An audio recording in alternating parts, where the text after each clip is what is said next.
নিজে নামাজ পড়ো, পরিবারকে পড়তে বলো। ওয়ামুর আহলাকা বিসসালাত ওয়াসতাবির আলাইহা, এবং ওই নামাজের প্রতি নিজেই অটল থাকো। আমাদের উপরে নিজে অটল থাকো। কে বলতেছেন?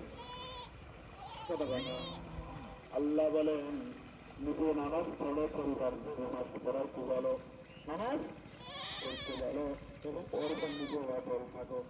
আমি নামাজ পড়লাম, পরিবাররা পড়তেছে না, এর কথাগুলো শুনি না, শুনবে না কেন?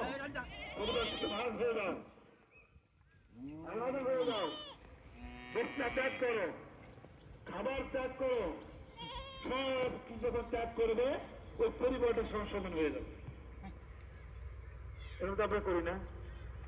কার সময় কিছু দেখতেছে, সিনেমা দেখতেছে, কাজ দোষ সব ঠিক আছে, নামাজের বেলা আমি নামাজ